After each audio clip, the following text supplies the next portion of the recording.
Hello friends, मैं doctor Sujit चंद्रात्रेय। मैं endocrinologist हूँ। एंडोक्राइनोलॉजिस्ट डायबिटीज़, थायराइड, ओबेसिटी और हार्मोन के विकारों के उपचार करते हैं। दोस्तों, आज थोड़ा सा हम बात करेंगे डायबिटिक्स में एक बहुत इम्पॉर्टेंट क्वेश्चन काफ़ी पेशेंट्स के मन में आता है। वो बोलते हैं कि हमारा ट्रीटमेंट तो बराबर चल रहा था, मेडिसिन तो हम बराबर ले रहे थे, लेकिन अचानक से हमारी शुगर बढ़ती जा रही है। कुछ दिनों से गोलियों से शुगर कंट्रोल नहीं होती है। कुछ लोगों का उल्टा क्वेश्चन होता है कि हमारा सब कुछ नॉर्मल चल रहा है और सडनली शुगर्स डाउन हो रहा है, हाइपोग्लाइसीमिया, शुगर लो होना हम एक्सपीरियंस कर रहे हैं। तो दोस्तों, देखते हैं इसके क्या कारण हो सकते हैं। तो अचानक शुगर बढ़ने के क्या रीजंस हो सकते हैं। कई पेशेंट्स में शुगर कंट्रोल के बावजूद धीरे धीरे डायबिटीज़ का प्रोग्रेशन होता रहता है। हमारी जो बीटा सेल्स होती है, जो इंसुलिन बनाती है, उनकी एक्शन धीरे धीरे कम होती जाती है। हमें तो पता है कि डायबिटीज़ प्रोग्रेसिव बीमारी है और जैसे टाइम आगे जाता है तो उसकी सीवियरिटी थोड़ी बढ़ सकती है। तो जो गोलियां पहले काम करती थी वो बाद में काम करना कभी कभी बंद कर देती है। उसे OHA फेलियर भी बोलते हैं, टैबलेट का फेलियर भी बोलते हैं। ऐसे पेशेंट्स को कई बार नई मेडिसिन ऐड करना, कभी कभी इंसुलिन देना, पहले दवाई की मात्रा बढ़ा देना, ऐसे उपाय हमें करने पड़ सकते हैं। कुछ पेशेंट्स में ये ना हो के उनके लाइफस्टाइल में थोड़ा सा गड़बड़ी चालू हो जाता है।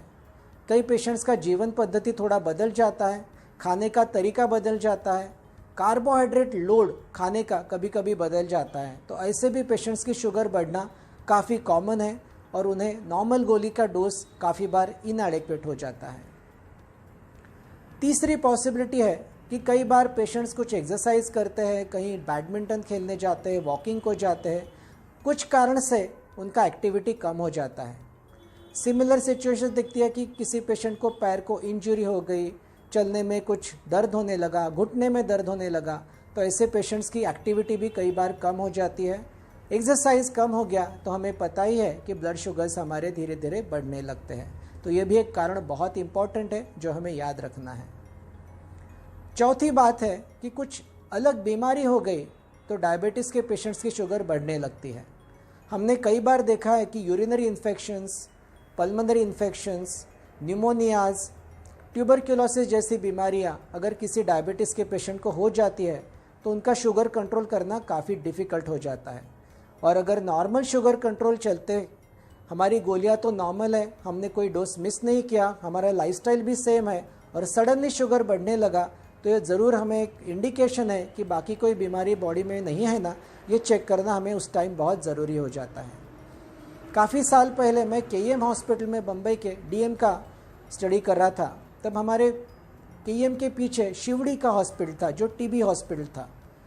TB हॉस्पिटल में 99% पेशेंट को एडमिट करने की ज़रूरत नहीं होती है। सिर्फ 1% जिनका TB बहुत सीवियर होता है उन्हें ही एडमिट किया जाता है। ऐसे पेशेंट्स डायबिटीज़ को लेके KEM में आते थे तो हमने देखा कि 99% लोगों को गोलियां काम नहीं करती थी, उन्हें काफ़ी हाई डोज इंसुलिन लगता था। जैसे उनका TB ठीक हो जाता था, कई पेशेंट्स का इंसुलिन कम होकर बंद भी होता था और उन्हें सिंपल गोलियों पे हम शुगर कंट्रोल कर सकते थे।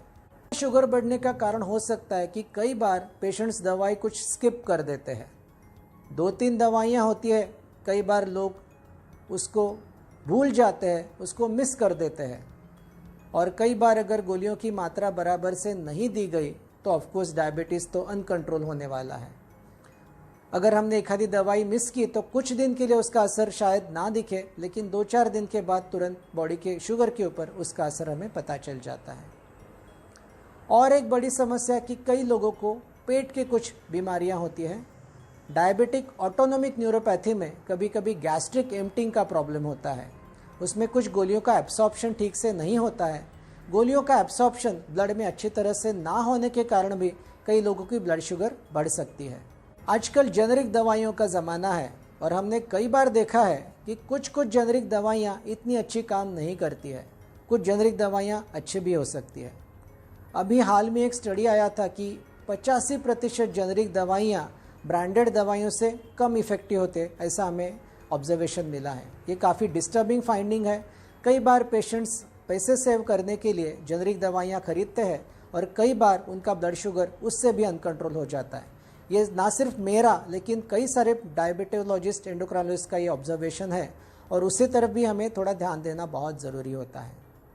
एल्डरली लोगों में जब इंसुलिन की उनको ट्रीटमेंट चालू होती है, इंजेक्शन चालू होते हैं, तो कई बार विजन कम होने से, आईसाइट कम होने से उनका इंसुलिन भरना, सिरिंज से बराबर मात्रा में उसका फिलिंग कर लेना कई बार डिफेक्टिव हो सकता है। किसी को 20 यूनिट इंसुलिन की ज़रूरत है तो कई बार वो गलती से एग्जैक्टली 20 ना देखे हुए 16, 18, 14 दे सकते हैं, उससे भी उनकी शुगर थोड़ी सी बढ़ जा सकती है। किसी डायबिटीज़ के पेशेंट को स्किन का कुछ प्रॉब्लम हो गया, जैसे एक्जिमा, और स्टीरॉयड जैसी गोली अगर चालू करनी पड़ी, और भी कुछ दवाइयाँ होती है जिससे हमारी ब्लड शुगर थोड़ी बढ़ सकती है। तो डायबिटीज़ पेशेंट को ये बहुत ज़रूरी है कि अपने डायबिटोलॉजिस्ट को या एंडोक्राइनोलॉजिस्ट को बाकी किसी डॉक्टर ने कोई भी दवाई किसी भी कारण के लिए दी हो तो उसकी इन्फॉर्मेशन दी जाए। नहीं तो ऐसी दवाइयों से भी जो स्टेबल शुगर का कंट्रोल हो, कभी कभी अनकंट्रोल हो सकता है। और लास्टली कुछ एडिक्शंस के कारण, जैसे ड्रिंकिंग है, स्मोकिंग है, कोई साइकोडेलिक पदार्थ है जिससे भी शुगर बढ़ सकती है, उसकी तरफ भी हमें ध्यान देना बहुत ही ज़रूरी है। ये सारे कारण अगर हम ध्यान में रखते हैं तो कई बार अच्छा खासा कंट्रोल जब चल रहा हो और सडनली ब्लड शुगर्स बढ़ने लगते हैं तो उसका कारण हमें अच्छी तरह से हाथ में पकड़ में आ सकता है। तो दोस्तों देखते हैं अभी लो शुगर सडनली होने के क्या कारण हैं। सबसे इम्पॉर्टेंट पहला कारण तो है कि स्किपिंग ऑफ द मील्स या फिर सडनली कम खाना। कई बार लोग ऐसा बोलते कि आज का सब्जी कुछ अच्छा नहीं हुआ है, मुझे ज़रा भूख नहीं थी तो थोड़ा कम खा लेते हैं। या फिर कोई अकेली बुज़ुर्ग पेशेंट हमारे हो तो एक आधे बार वो पूरा खाना नहीं बनाते, बोलते थोड़ा सा खिचड़ी कर लिया मैंने, बस खा लिया, बराबर से खाना नहीं खाते हैं। जो भी दवाइयाँ आपको दी गई है वो आप 2-3 बार बराबर से खाना खाएंगे ऐसा अज्यूम करके दी है। अगर आपने खाने की मात्रा थोड़ी कम कर दी, कैलोरी का इंटेक सडनली एक आधे दिन कम कर दिया, तो उस दिन हमारा शुगर ड्रॉप हो सकता है। ये बहुत ही ज़रूरी है। कई बार लोग इस फैक्टर को नज़रअंदाज कर देते हैं और शुगर लो होने के कारण उनको लगता है कि गोलियां ज़रा भारी पड़ रही है, वो गोलियों की डोज कम कर देते हैं और बाद में शुगर 200, 300, 400 बढ़ जाती है। तो ये देखना बहुत ज़रूरी है कि कभी हमने मील तो स्किप नहीं किया है ना, ये देखना बहुत ही ज़रूरी है। उसी का दूसरा पार्ट है कि जब लोग उपवास करते हैं, फास्टिंग करते हैं, रिलीजियस कारण हो, बाकी कुछ कारण हो, ट्रैवल कर रहे हो, तो कई बार उनका खाना बराबर से टाइम से नहीं होता है तो भी शुगर हमारी लो हो सकती है, क्योंकि गोलियां जब हमने दी है तो बॉडी ने अज्यूम किया है कि खाना इतनी बार मिलने वाला है। और एक कारण है कि खाना टाइम टू टाइम ना खाना। सल्फोनिल यूरिया जैसी दवाइयाँ, जैसे ग्लिमीपेराइड, ग्लबेनक्लमाइड, ऐसी दवाइयाँ ज़्यादातर पेशेंट को भारत में चलती है, 70-80%। उन गोलियों की ये खासियत है कि वो गोलियाँ जब तक एक्शन कर रही है, उनका एक्शन जो 10, 12, 15 घंटा होता है, तो हर 3-3 घंटे में थोड़ा सा कैलोरिक इंटेक लेना बहुत ज़रूरी होता है। अगर हमने ये 3 घंटे का रूल थोड़ा सा तोड़ दिया और 2 खानों में बहुत ज़्यादा गैप कर दिया, तो बीच के इंटरवल में गोली तो काम करती रहती है लेकिन उसे काउंटर करने के लिए कोई कैलोरिक इंटेक नहीं होता है, तो उसके कारण भी शुगर हमारी लो हो सकती है।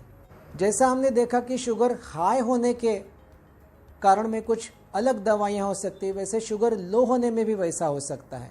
किसी भी कारण हमें और किसी डॉक्टर ने कोई भी और दवाई दी हो तो शुगर मेटाबॉलिज्म को कभी कभी अफेक्ट कर सकती है, तो उसकी तरफ भी हमें ध्यान देना ज़रूरी होता है। जो भी आपकी दवाइयाँ हैं वो डायबिटोलॉजिस्ट को बताना बहुत ही इम्पॉर्टेंट होता है।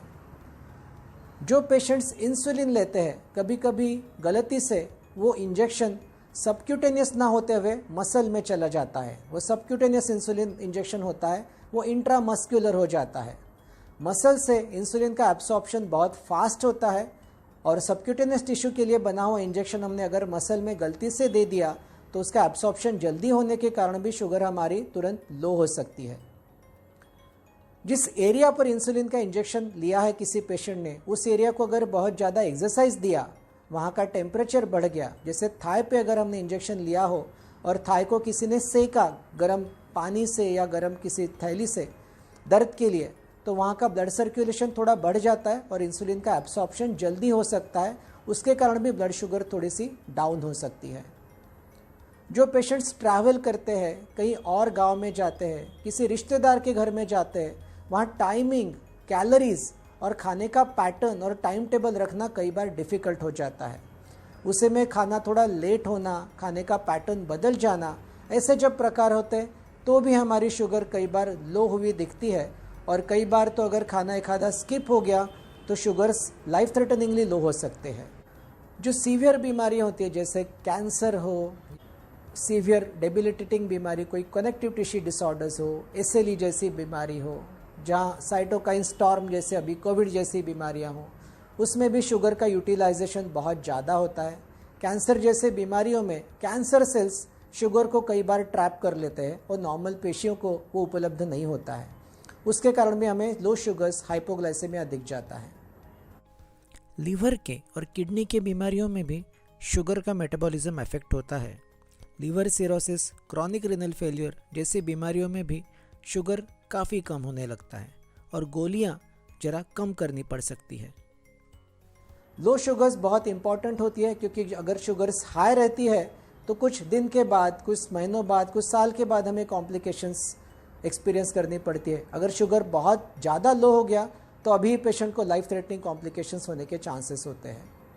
तो दोस्तों, आज हमने डिस्कस किया उन कारणों के बारे में जो स्टेबल डायबिटीज़ कंट्रोल में सडनली शुगर एक तो ज़्यादा रखते हैं या तो फिर कम कर देते हैं। जब भी कोई डायबिटिक आप में, आपके फैमिली में, आपके परिवार में किसी को अगर शुगर है और सडनली उनका शुगर कंट्रोल वेटिएट हो रहा है, डिस्टर्ब हो रहा है, तो इन कारणों की तरफ आप ज़रूर ध्यान दीजिए और अपने डायबिटीज़ के फ्रेंड्स का अच्छा ख्याल रखिए। आपको हमारा ये वीडियो कैसा लगा ये ज़रूर हमें कमेंट सेक्शन में लिख के बता दीजिए। और हाँ, लाइक, शेयर और सब्सक्राइब करना ज़रूर ना भूलिए। बहुत बहुत धन्यवाद।